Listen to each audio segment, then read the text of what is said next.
Assalamualaikum warahmatullahi wabarakatuh. Perkenalkan, nama saya Alfirawati Chania, NIM 11210004. Saya dari Prodi Hukum Keluarga, Fakultas Syariah.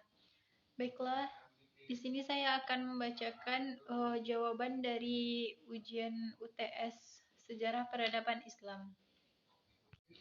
Soal yang pertama yaitu menjelaskan tentang Khalifah Abu Bakar Asy-Siddiq. Khalifah Abu Bakar Asy-Siddiq adalah khalifah pertama setelah wafatnya Nabi Muhammad. Abu Bakar Asy-Siddiq memimpin umat Islam selama 2 tahun, dari tahun 632 sampai 634 Masehi. Beliau juga merupakan orang yang pertama kali masuk ke dalam agama Islam. Beliau juga merupakan seorang yang sangat dekat dengan Nabi dan menerima ajakan Nabi atau tawaran Nabi untuk masuk ke dalam agama Islam. Ketika pengangkatan khususnya antara kaum Muhajirin dan kaum Ansor, dari kaum Muhajirin tersebut memilih Sa'ad bin Ubaidillah dan dari kaum Muhajirin tersebut memilih Abu Bakar Asy-Siddiq. Dari kesepakatan tersebut terpilihlah Abu Bakar Asy-Siddiq sebagai pengganti atau khalifah pengganti setelah Rasulullah. Itu merupakan kesepakatan atau ajuan dari Umar bin Khattab. Abu Bakar Asy-Siddiq tersebut diangkat pada saat usia beliau 61 tahun. Prestasi yang didapat oleh Abu Bakar itu sendiri ada beberapa, yaitu yang pertama memerangi kaum yang pembangkang, yang kedua yaitu memodifikasi Al-Quran, yang ketiga yaitu memperluas wilayah, dan banyak lain sebagainya. Wafatnya Abu Bakar Asy-Siddiq itu ketika para kaumnya berada di luar kota. Setelah itu ketika Abu Bakar Asy-Siddiq mengalami sakit selama 1 minggu dan akhirnya diputuskanlah Umar bin Khattab sebagai pengganti Abu Bakar Asy-Siddiq. Abu Bakar meninggal pada usianya yaitu 63 tahun.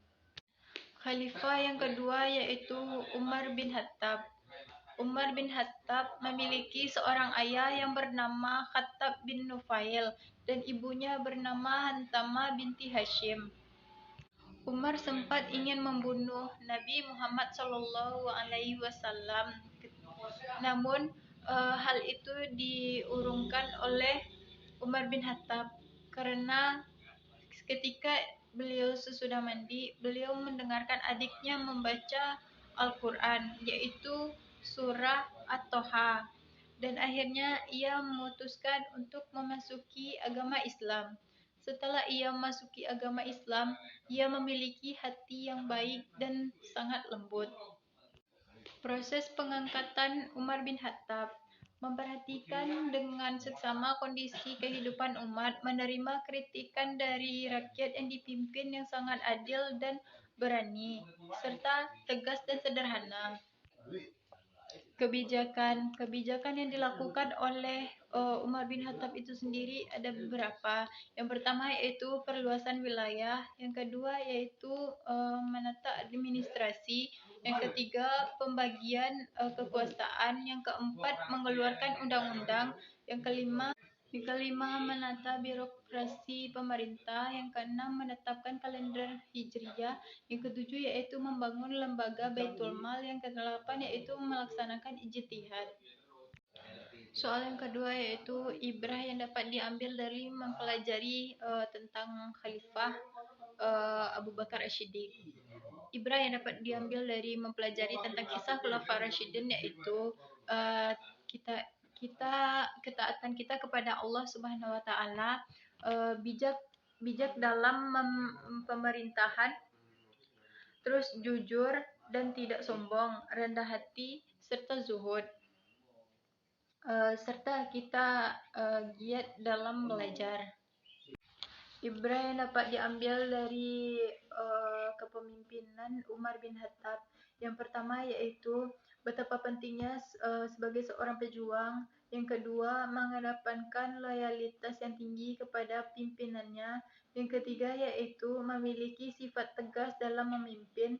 Selanjutnya yaitu pentingnya dalam pengabdian secara ikhlas kepada Allah dan hanya mengharapkan ridho Allah Subhanahu wa taala.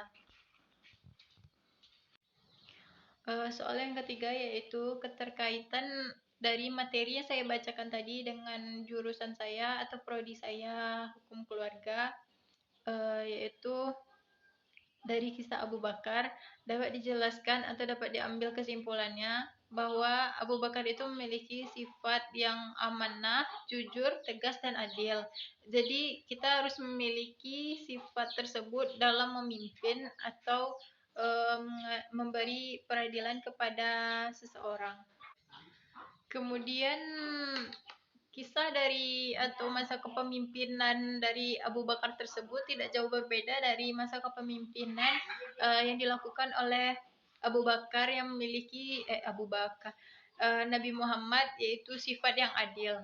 Memiliki sifat yang adil dalam peradilan masa Nabi Muhammad SAW. Selanjutnya yaitu keterkaitan antara prodi saya hukum keluarga dengan kebijakan yang dilaksanakan oleh Umar bin Khattab. Seperti yang sama-sama kita ketahui bahwasanya Umar bin Khattab memiliki sifat yang tegas, lemah lembut, serta memiliki hati yang dermawan. Jadi kita sebagai anak dari hukum keluarga harus memiliki sifat tersebut. Kita juga harus memiliki sifat adil serta memiliki sifat yang rendah hati. Karena sifat ini telah ditetapkan oleh Rasulullah pada masa kepemimpinan Rasulullah tersebut. Baiklah, hanya itu yang dapat saya sampaikan atas jawaban saya. Mohon maaf bila ada jawaban saya yang salah. Saya akhiri dengan alhamdulillah. Assalamualaikum warahmatullahi wabarakatuh.